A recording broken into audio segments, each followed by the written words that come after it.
Fala galera, eu sou o Bruno Vilafranca, muito boa noite, sejam muito bem-vindos ao canal Grandes do Rio FC, um canal que só fala de futebol carioca. Mas antes da gente começar a falar de futebol carioca, eu peço que você curta, compartilhe, se inscreva no canal e acione, o sininho das notificações. Compartilhe o nosso vídeo com seus colegas nos grupos do WhatsApp, no Facebook, onde você quiser, para que mais gente tenha acesso, para que a gente consiga discutir aqui sobre todas as rodadas. A gente faz vídeo de todos os clubes do Rio, a gente torce pelo futebol carioca, mas esse vídeo especificamente é para falar do Vasco da Gama. O Vasco que acabou perdendo a sua partida, jogo que acabou ainda há pouco em São Januário.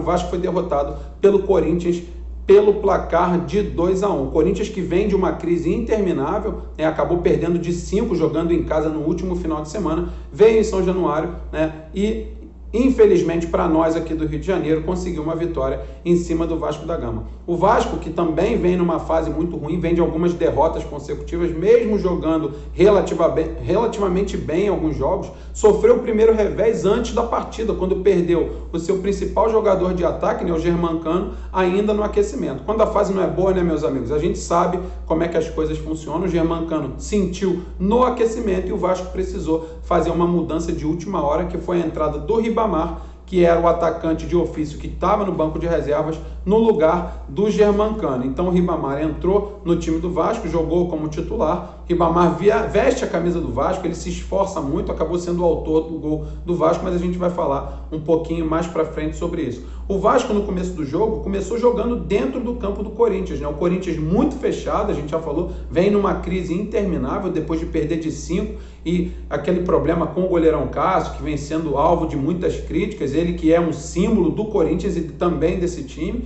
Então, o Corinthians veio para cá, sinceramente, para não perder a partida. Jogou totalmente fechado, o Vasco jogando em cima, fazendo jus à questão mando de campo, e numa infelicidade do Caio Tenório, que entrou e jogou muito bem mais uma vez, hoje pelo Vasco, mas teve uma infelicidade quando tentou dar um chutão no momento de um contra-ataque do Corinthians, acabou falhando e depois perdeu na cabeçada para o Matheus Vital. De repente faltou um pouquinho, uma certa malandragem para ele, para fazer uma falta, para parar a jogada, mesmo que sofresse com um cartão amarelo, mas ia parar o contra-ataque do Corinthians. Acabou não fazendo isso. O Matheus Vital serviu o Casares, que serviu o Mantuan, e o Mantuan tocou na saída do goleirão Fernando Miguel, que não pôde fazer nada. O Corinthians abriu o placar, e o Corinthians, que já estava fechadinho, não tem criação no meio de campo e vem numa crise, como a gente já disse, se fechou ainda mais depois de ter aberto o placar aqui em São Januário. O Vasco sentiu o gol, o Corinthians teve mais uma ou duas chances de ampliar, mas depois o Vasco voltou para o jogo,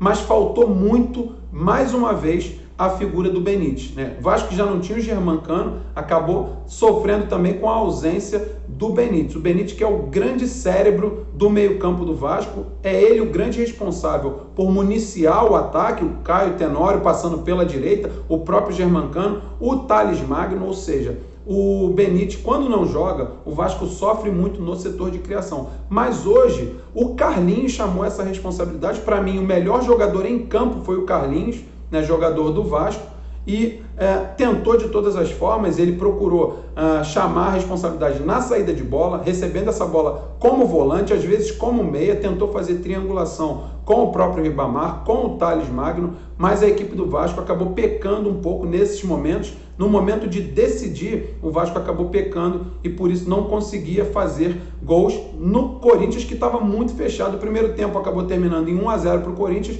mas com o Vasco, na maior parte do tempo, muito melhor do que o time de São Paulo, que achou o gol num contra-ataque, numa infelicidade do Caio Tenório. No segundo tempo, o Vasco veio com tudo. O técnico Sapinto, que fazia sua estreia hoje, acabou em alguns momentos tirando jogadores de meio para colocar mais atacantes, e o Vasco achou o seu gol na base do abafa. Se não estava dando no toque de bola, na base do abafa, o Vasco acabou empatando o jogo, até num gol muito bonito do Ribamar. Um chute cruzado do Thales Magno, e o Ribamar de letra, ali de perna esquerda, acabou tocando. Não vou nem dizer que foi para o fundo da rede, porque o Fábio Santos acabou tirando essa bola, mas ela já estava dentro do gol. Então o Vasco empatou num gol muito bonito do Ribamar, mas na base do abafa, porque o Corinthians estava muito fechado e o Vasco precisava do gol, se lançou ao ataque, até deu para o Corinthians algumas oportunidades de contra-ataque, mas o Vasco acabou empatando a partida com o Ribamar. Depois disso, quem sentiu o gol foi o Corinthians. E o técnico Sapinto mandou o time para o ataque, né? Mais uma vez na base do abafa, usou muito os lados do campo para tentar contra-atacar. O Corinthians, depois de sofrer o gol, saiu um pouquinho mais, já que estava empatando a partida, tentou algumas vezes atrapalhar, se lançar o ataque, não criou muitos problemas para o Fernando Miguel, a não ser numa cabeçada do Ederson, que não sei como ele não acertou aquela cabeçada, ainda bem para nós que torcemos para o futebol do Rio, que ele errou aquela cabeçada, a bola passou por cima do gol do Fernando Miguel, depois de dar uma leve raspada na cabeça do Leandro Castanho, que provavelmente foi quem atrapalhou o Ederson. E o Corinthians, no final do jogo, quando o jogo já estava mais aberto, os dois times até cansados, né? Mas o Corinthians achou o segundo gol, mais uma vez, num lance de muita sorte do Everaldo, ele que entrou bem na partida, tentou um cruzamento pelo lado direito, a bola desviou no Carlinhos e acabou encobrindo o Fernando Miguel, que não pôde fazer nada. O Corinthians fez o segundo gol, eram, se não me engano, 43, 44 minutos do segundo tempo, e aí já não havia tempo para mais nada. O Vasco tentou mais uma vez na base do abafa, o Ribamar ainda jogou bola na trave durante o segundo tempo, e o Vasco acabou saindo mais uma vez derrotado e o Corinthians conseguiu sair um pouquinho da crise que se encontra. Mas falando de Vasco da Gama, eu queria pontuar a entrada do Carlinhos no meio de campo, jogador muito esforçado, com uma técnica muito boa, acabou tentando, chamando a responsabilidade, mesmo num momento difícil do Vasco. Quero falar do Ribamar, como a gente já falou no começo do vídeo. Ribamar, a gente pode até discutir se ele é bom ou não tecnicamente, mas o esforço do Ribamar é louvável. O Ribamar sua a camisa, briga por todas as bolas, tá certo que perde até a maioria delas, mas quando tem oportunidade, ele acabou fazendo gol, jogou uma bola na trave num lance que parecia até perdido, ele se lançou, deu uma voadora na bola, acabou acertando ali a trave do Cássio e o Vasco acabou perdendo o jogo. Mais uma derrota do Vasco, então tem muito trabalho o Sapinto agora, depois de mais uma derrota, é a primeira dele na primeira partida como técnico do Vasco. E tem um pontinho que eu queria também lembrar, o gramado de São Januário está muito ruim, né? Por mais que se molhe o gramado, a gente vê a bola quicando demais, pererecando demais, como a gente diz na gíria do futebol. Isso atrapalha muito o futebol do Vasco quando joga em casa. O Vasco tem que usar São Januário como o estádio onde manda os seus jogos, mas tem que ter um bom campo para que a prática do futebol aconteça, porque desse jeito que está o gramado de São Januário, de fato atrapalha muito o toque de bola do Vasco, a procura por espaço para que essa bola seja passada no espaço vazio, e de fato, com essa bola quicando demais, o Vasco é muito prejudicado. Ah, mas o campo é para os dois, é verdade. Mas para quem joga em casa, que em teoria propõe o jogo, acaba que o problema é maior. Então o Vasco também, seria bom se a administração do Vasco, o presidente aí, Alexandre Campelo, desse uma olhada com carinho para o gramado de São Januário, porque de fato está deixando muito a desejar e está prejudicando o futebol do Vasco da Gama. A gente já sabe que o Vasco não é o melhor time do Brasil, de fato não é, mas precisa, tem qualidade na equipe do Vasco, tem uma espinha dorsal interessante, mas o Vasco precisa trocar passes e para isso o gramado tem que ajudar. Não está ajudando, então o Vasco tem que olhar com um pouquinho mais de carinho para o gramado de São Januário.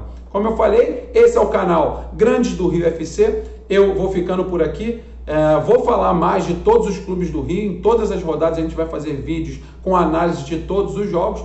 Dessa vez não deu para o Vasco, infelizmente o Vasco amargou mais uma derrota, mas tem muito campeonato pela frente e o Vasco com certeza vai crescer e vai chegar numa posição muito mais agradável, vai brigar por algo de bom nesse Campeonato Brasileiro. Fica aqui a minha torcida para que as coisas se restabeleçam e que o Vasco volte ao lugar onde ele merece estar, que é lá em cima na tabela. Eu sou o Bruno Vilafranca, eu fico por aqui. Curta, comenta, compartilha, aciona o sininho, se inscreva no nosso canal se esse vídeo ficou interessante para você, porque muitos outros virão, e deixe o seu comentário, porque é sempre muito interessante, muito importante as opiniões de todos vocês. Vou ficar por aqui e a gente se vê no próximo vídeo. Um grande abraço e até a próxima. Valeu!